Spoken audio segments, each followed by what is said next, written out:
Bonjour, je vais donc vous présenter l'essentiel du cours du chapitre équation.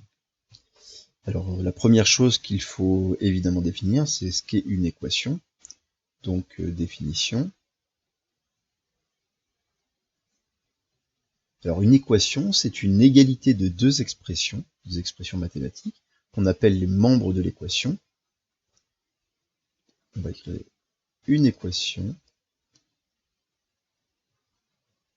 est une égalité de deux expressions, donc on appelle les membres de l'équation. Donc il y aura le membre de gauche, le membre de droite,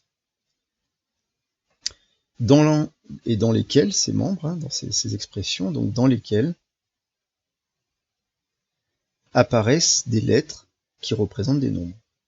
Apparaissent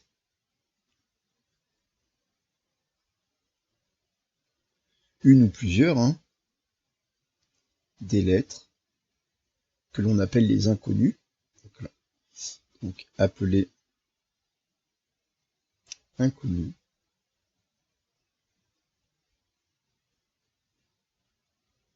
donc représentant des nombres.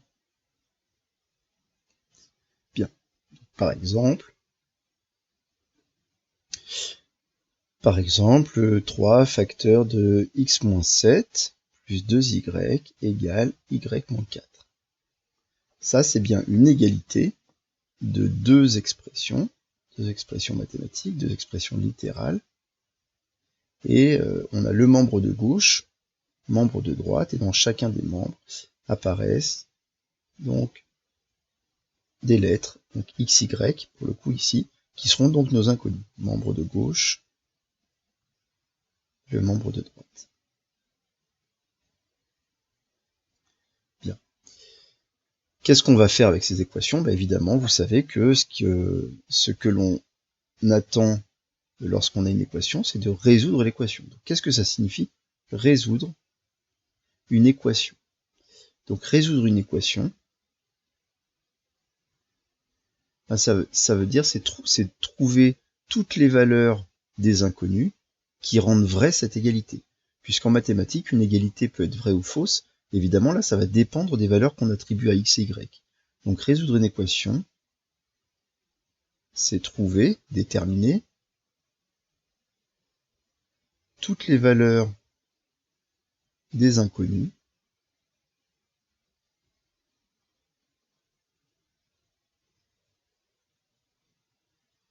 qui rendent vraie l'égalité, l'équation. Qui rendent vraie l'égalité. Voilà, par exemple, si je prends 2x plus 4 est égal, par exemple, prenons égal à 6, donc on a le membre de gauche, le membre de droite. Si je remplace avec x égale 1, si je remplace x par 1, on obtient le membre de gauche, c'est 2 fois 1 plus 4, c'est-à-dire 6, et puis le membre de droite est égal à 6. Autrement dit, l'égalité est bien vérifiée. Bien.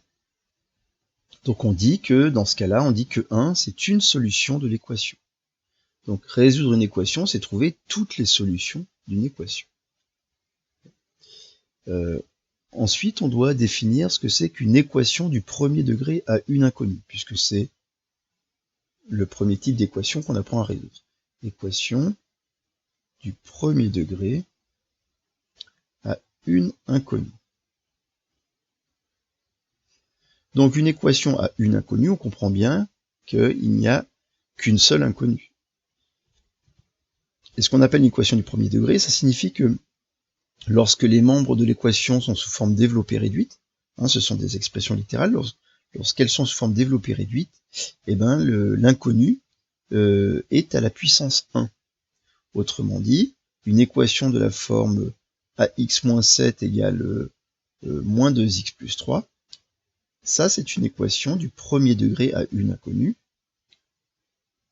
Il n'y a bien qu'une seule inconnue qui est petit x, et du premier degré puisque c'est du x puissance 1.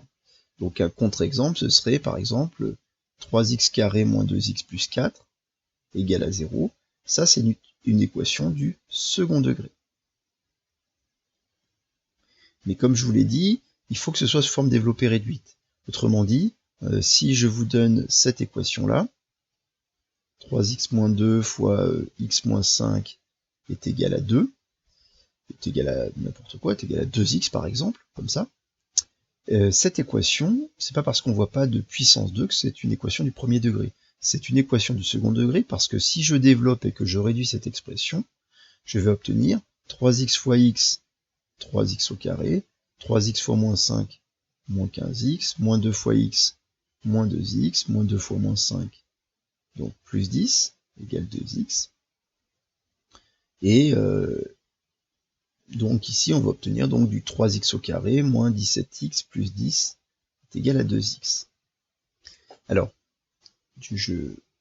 en fait, cette équation est du second degré, hein, puisque le terme en x carré ne va pas s'éliminer. Il existe des équations où il y a du second degré dans la forme développée réduite de chacun des membres, mais si les termes en x carré s'éliminent, et on verra un petit peu des exemples dans ce chapitre, on peut se ramener une équation du premier degré. Bon, c'est des cas particuliers. Nous, on va essentiellement résoudre au début des équations du premier degré inconnu. C'est déjà le premier type d'équation qu'il faut apprendre à résoudre. Bien.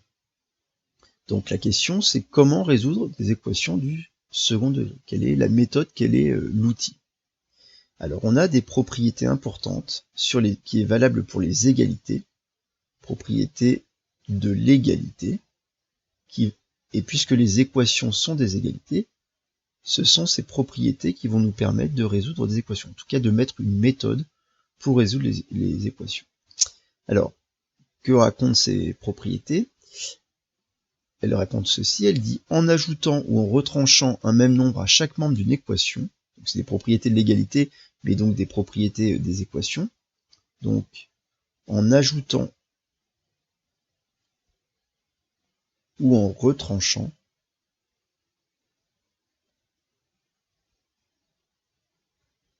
un même nombre aux deux membres de l'équation, c'est-à-dire à chaque membre, hein, aux deux membres de l'équation.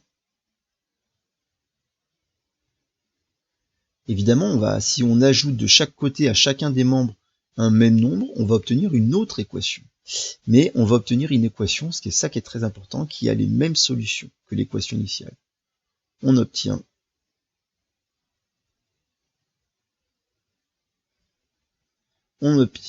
une équation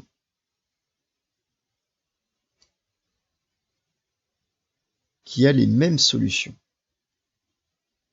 Donc qui a les mêmes solutions que l'équation initiale. Exemple, si vous avez, prenons 2x plus 5 égale 3x plus 8, si vous ajoutez 4 à chacun des membres, vous allez obtenir 2x plus 5 plus 4 égale 3x plus 8 plus 4, c'est-à-dire 2x plus 9 qui est égal à 3x plus 12. Ce que nous dit la propriété, c'est que cette nouvelle équation a exactement les mêmes solutions que l'équation initiale. Alors là, le fait d'avoir ajouté 4, évidemment, ce sera pas très intéressant ici, mais c'est une propriété qui est évidemment très importante.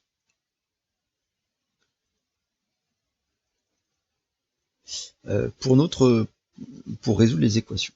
Alors la deuxième propriété, hein, on a parlé de ajouter ou retrancher, c'est-à-dire c'est en liaison avec l'addition et la soustraction, et donc on a une propriété similaire pour la multiplication et la division. Il y a juste une petite subtilité, c'est pour ça qu'on l'écrit en deux propriétés. Donc la deuxième propriété, c'est en multipliant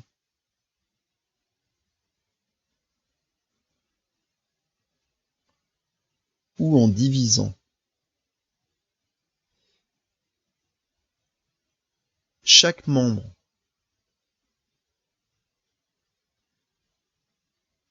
de l'équation, en multipliant ou en divisant chaque membre de l'équation par un même nombre non nul, par un même nombre non nul, on obtient une équation qui a les mêmes solutions.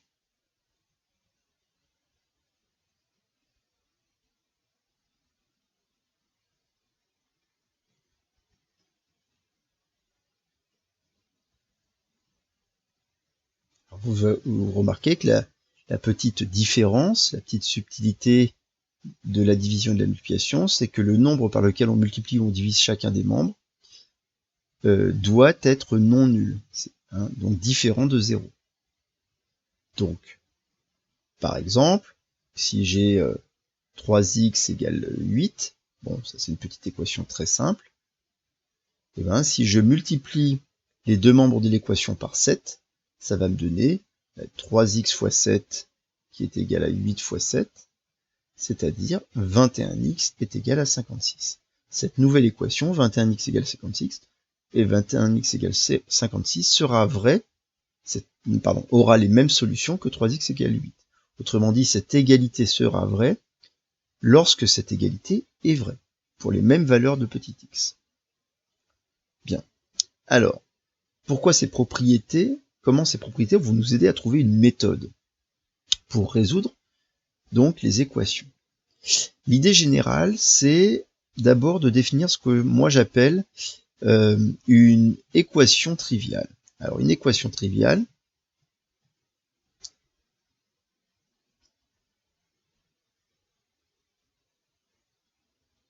ce que j'appelle une équation triviale, c'est une équation qui ressemble à x égale un nombre. Par exemple, x égale 5. Ça, c'est encore une équation. C'est bien une égalité de deux expressions qui comportent au moins une lettre inconnue. D'accord ?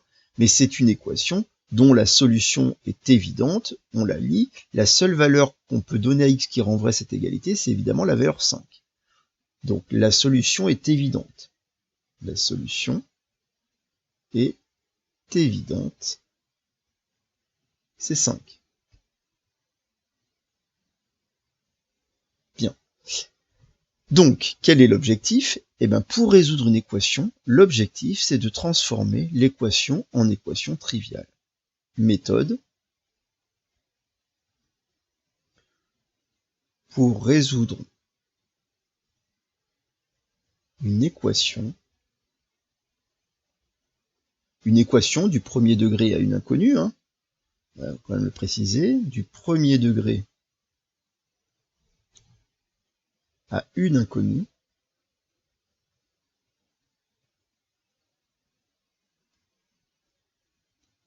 il suffit de la transformer, ou il faut la transformer, il faut la transformer en équation triviale. Or, on a vu que ces propriétés qu'on a vues de l'égalité, ces propriétés des équations qui nous permettent finalement d'ajouter, retrancher, multiplier, diviser chaque membre par un même nombre, nous permet de transformer une équation en une autre équation. Donc l'objectif, c'est de transformer l'équation initiale en équation triviale. C'est parti pour quelques exemples et pour la mise en application donc de cette méthode. Prenons par exemple, 4x moins 7 égale 25. Donc dans cette équation, l'objectif c'est donc de la transformer en une équation plus simple. En fait, on sait que notre objectif c'est d'avoir du x égale un nombre. C'est ça notre équation triviale. Une équation dont on pourra lire la solution directement. Et donc pour ça, on s'aperçoit que dans le membre de gauche, on a 4x moins 7, nous on voudrait avoir seulement petit x.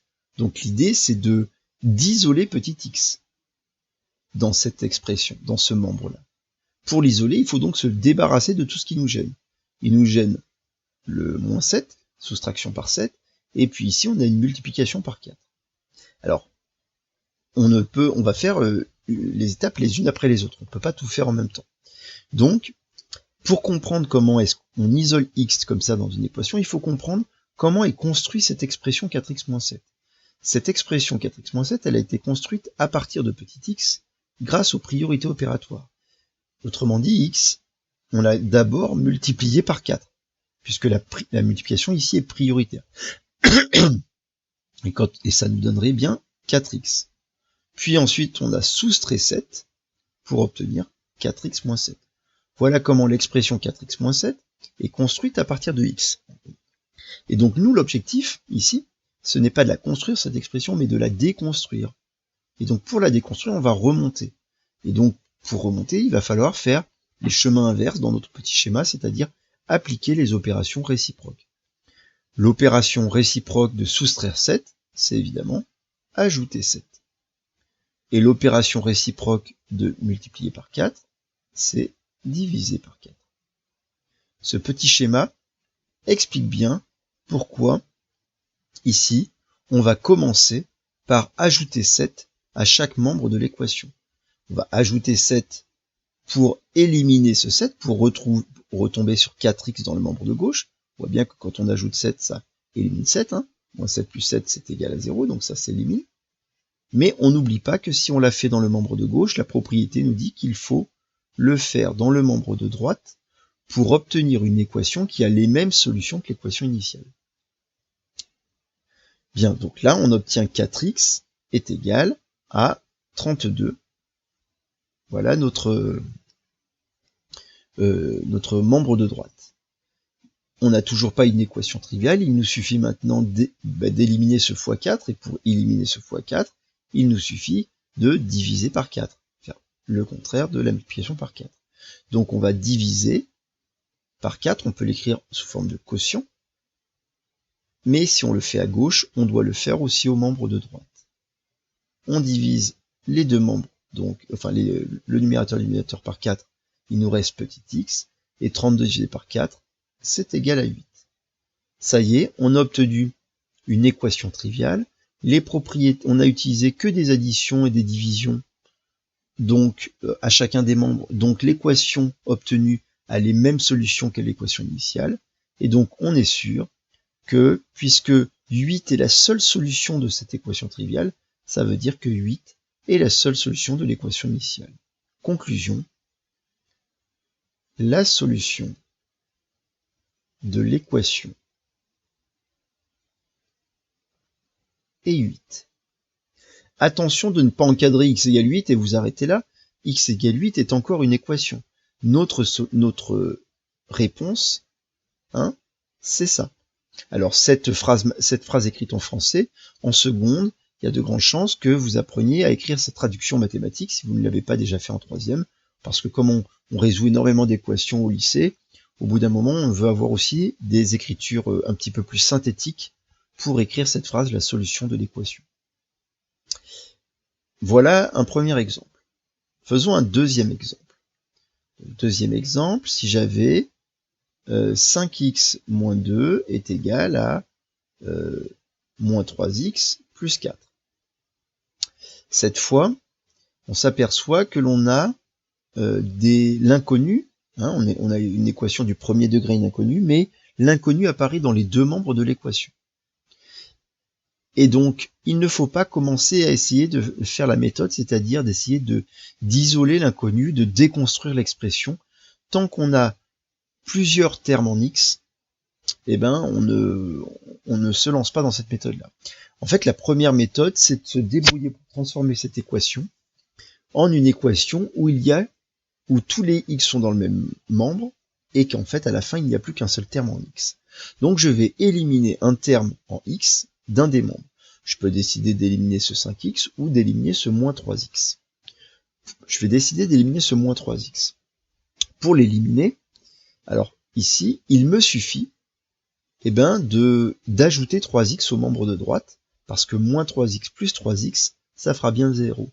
Mais si j'ajoute 3x dans le membre de droite, il faut que j'ajoute 3x dans le membre de gauche aussi, pour obtenir une équation qui a les mêmes solutions.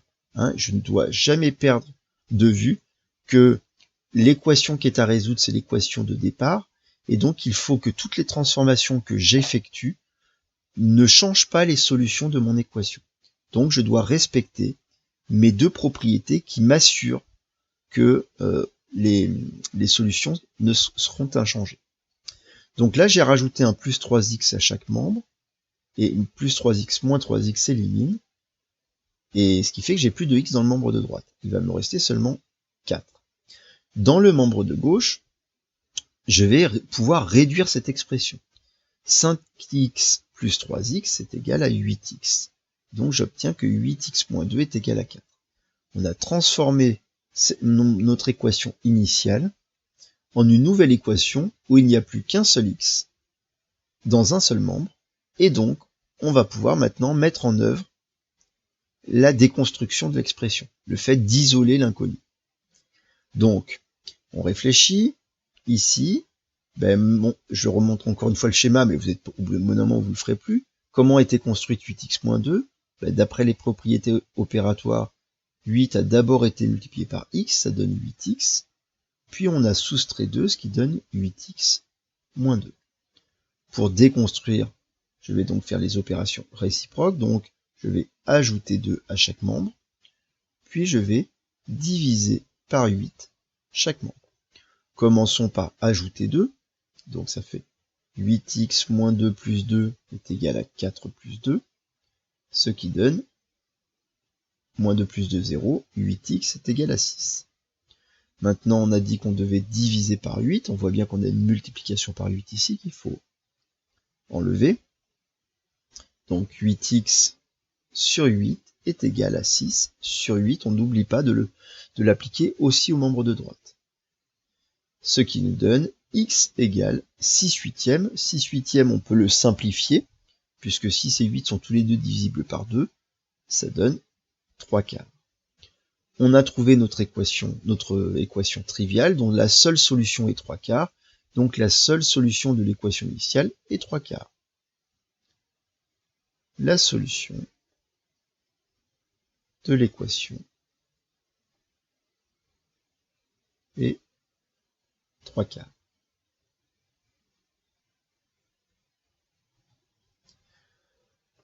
Un dernier exemple sur ces équations du premier degré à une inconnue, comme ça on aura fait à peu près tous les cas. Donc si on avait du moins 2 facteur de 2x moins 7, qui est égal à, par exemple, 4 facteur de x plus 5. Bien, ici, de la même manière, on veut se débrouiller pour transformer cette équation en équation triviale. Pour ça, il faut d'abord se débrouiller pour transformer une équation qui ressemble plutôt à celle-ci.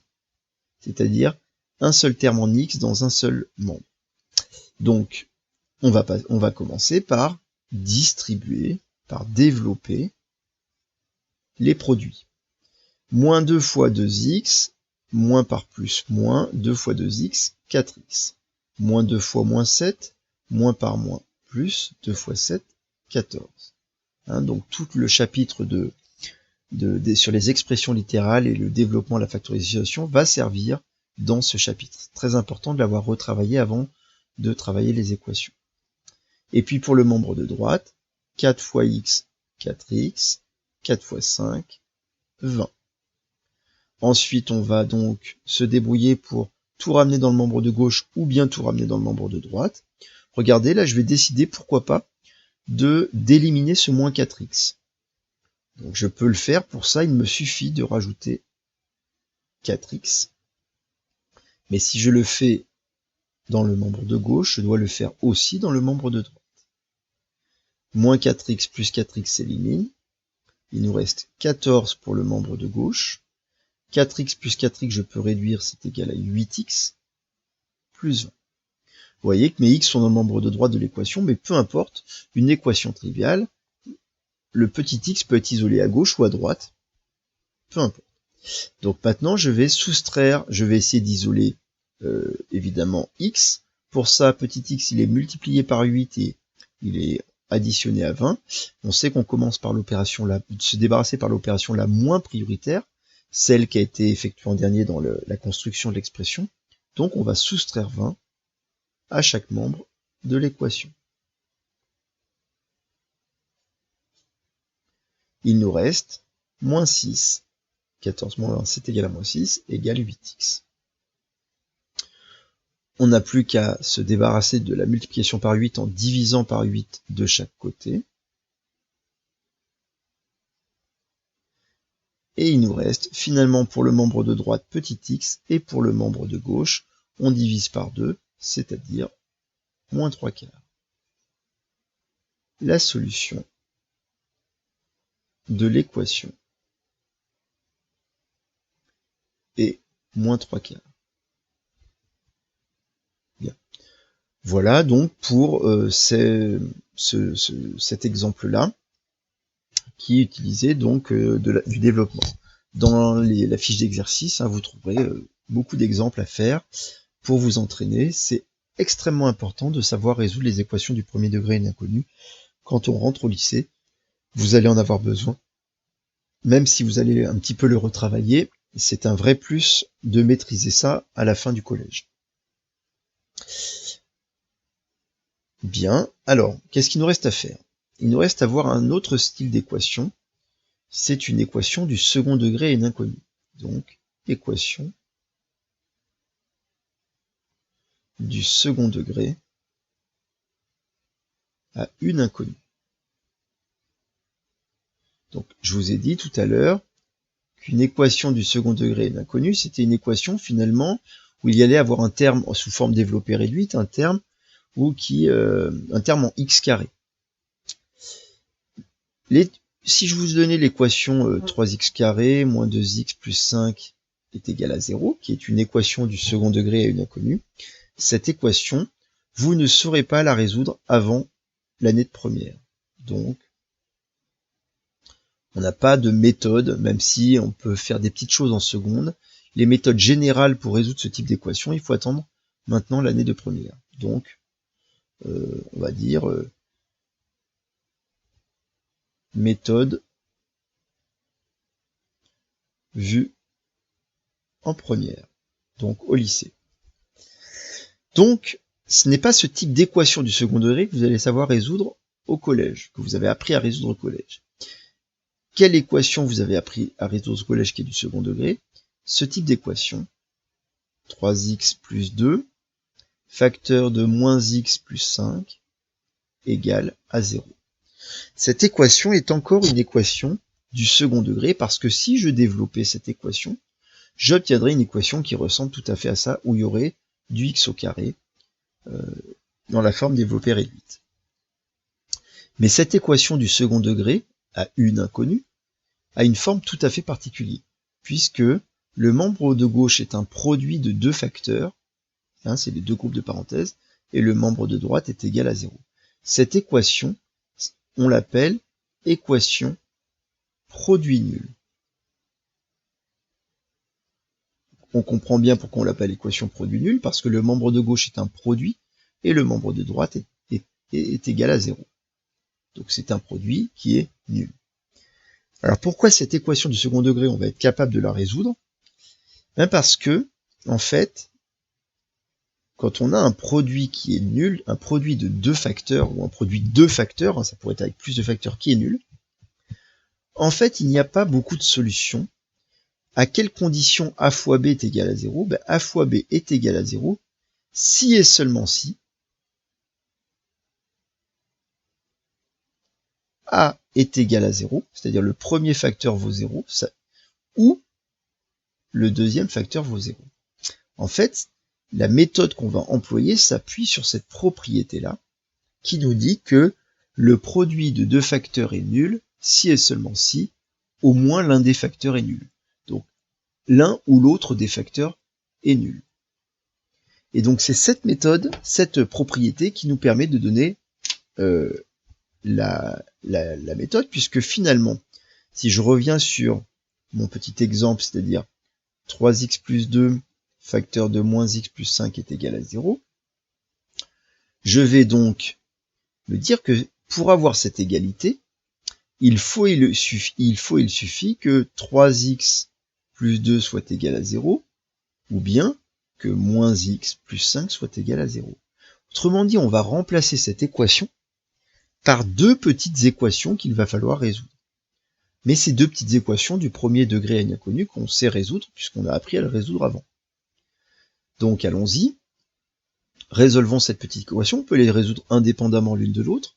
Donc 3x plus 2 égale 0, on va isoler x, donc on va soustraire 2, on va commencer par soustraire 2 à chaque membre. Ça nous donne 3x est égal à moins 2.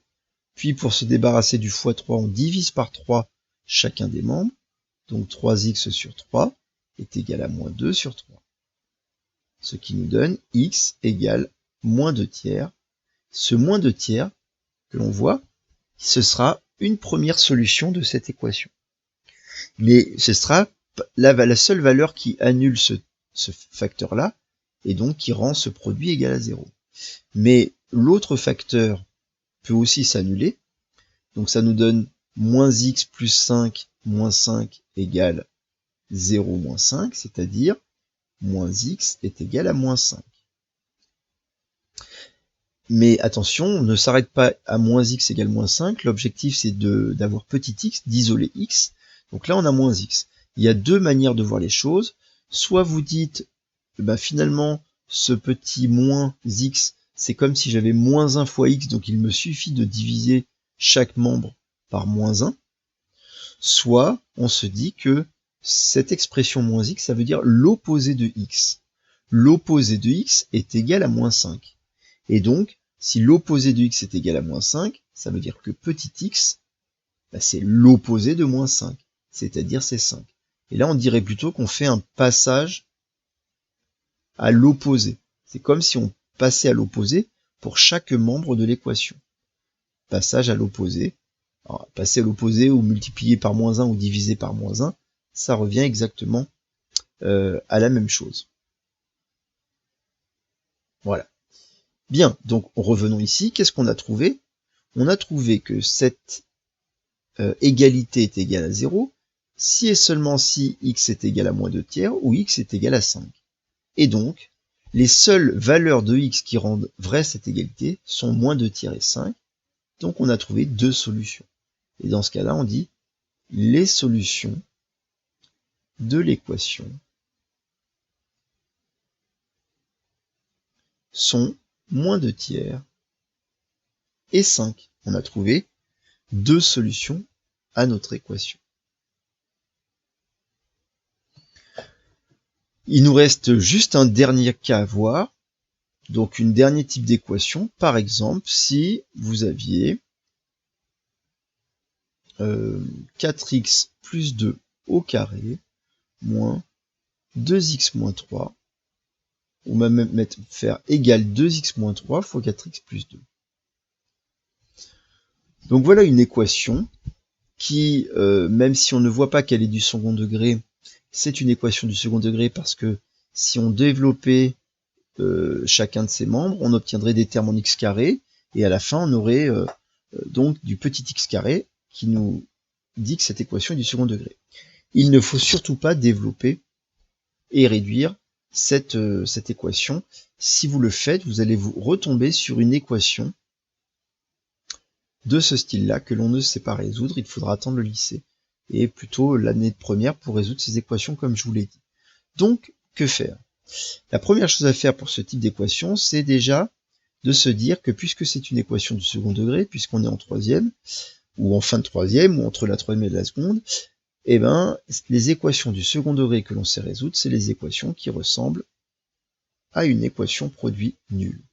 Donc la première chose à faire, c'est de rendre un membre égal à 0. Là, vous voyez que mes deux membres sont non nuls.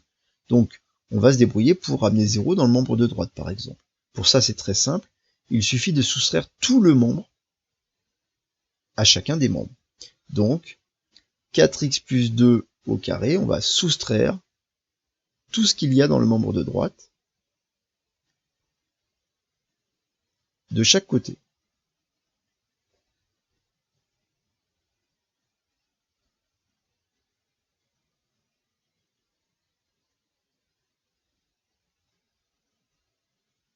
Donc, vous voyez, quand je fais ça, évidemment, j'ai une soustraction de deux nombres égaux, donc ça va faire 0. C'était mon objectif. Mais j'obtiens maintenant une expression qui est une différence. Or, si je veux pouvoir utiliser cette propriété et obtenir une équation produit nul, il faut que notre expression soit sous la forme, le membre de gauche soit sous la forme d'un produit. Or ici, c'est une différence. Donc j'ai besoin de transformer une différence en produit. Et vous savez que transformer une différence en un produit, ça s'appelle factoriser. Je dois donc factoriser mon expression. Pour ça, une des méthodes, c'est d'utiliser la distributivité de la multiplication sur l'addition. Autrement dit, d'avoir une expression de la forme k fois a moins k fois b. Parce que si on a une expression qui ressemble à k fois a moins k fois b, une différence de deux produits qui ressemble à ça, on pourra l'écrire sous la forme d'un produit qui sera k fois a moins b. Ça, c'est la distributivité de la multiplication sur la soustraction, puisque là, on avait une soustraction. Donc, ce n'est pas la seule méthode pour factoriser. Vous en avez normalement vu une autre. Je vous les ai rappelés aussi dans l'essentiel du cours sur le chapitre expression littérale. Mais voilà, c'est quand même le cas le plus fréquent que vous allez obtenir ici dans ces rappels de troisième. Donc ici, est-ce qu'on est dans ce cas-là? Est-ce qu'on a une différence de deux produits où il y a donc un facteur commun? Puisqu'il faut que mes deux produits aient un facteur commun. La réponse est oui, puisque 4x plus 2 au carré, vous savez que c'est 4x plus 2 fois 4x plus 2. On peut le décomposer en un produit comme ça. Et 2x moins 3 facteur de 4x plus 2, donc on a bien notre produit. Et vous voyez bien qu'on a bien ici un facteur commun à mes deux produits, qui est 4x plus 2. Donc ça, c'est la valeur de k de ma distributivité. Donc je peux le mettre en facteur. Je peux écrire que c'est 4x plus 2 facteur d'une différence qui sera égale à 0. Alors de quelle différence parle-t-on? Il nous faut identifier ce qui est A et B pour pouvoir les écrire ici, dans notre différence. A, c'est ce qui était multiplié par le facteur commun dans le premier produit, autrement dit, c'est lui-même, c'est 4x plus 2. B, c'est ce qui était multiplié par le facteur commun dans le deuxième produit, autrement dit, c'est 2x moins 3.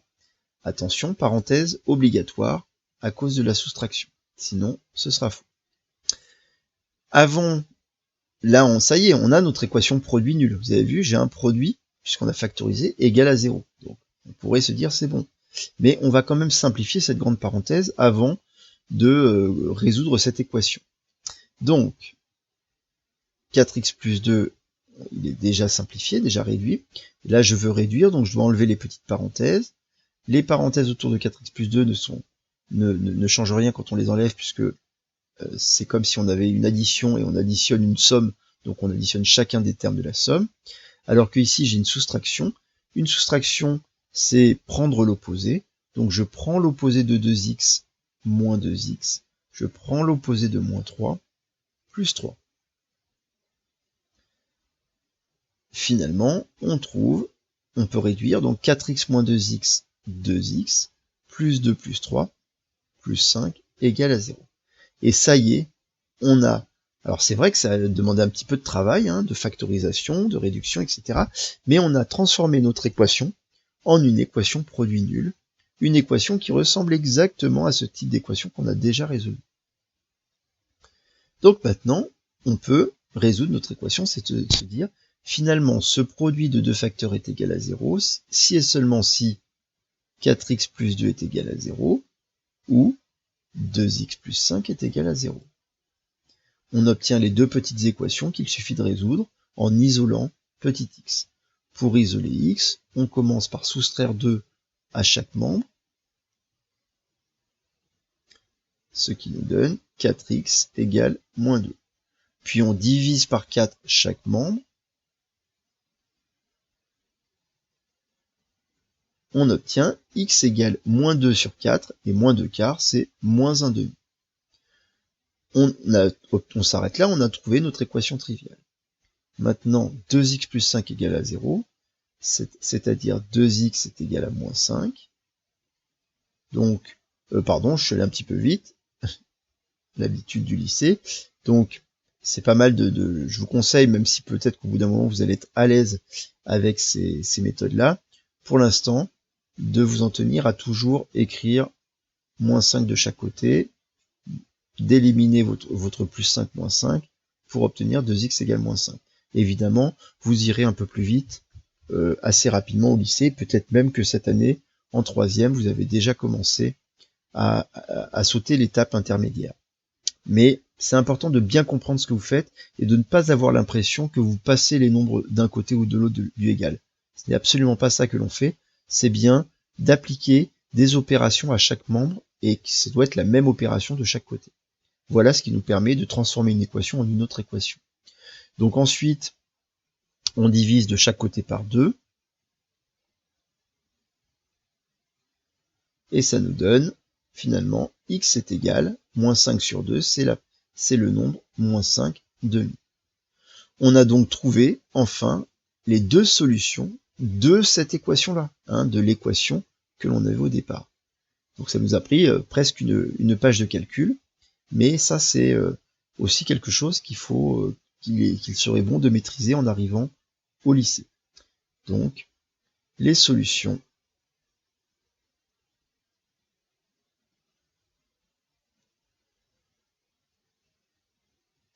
de l'équation sont moins 1 demi et moins 5 demi. Voilà pour l'essentiel du cours du chapitre équation. Il vous reste maintenant à faire la fiche d'exercice et regarder les corrections. Bon courage et je vous dis au revoir.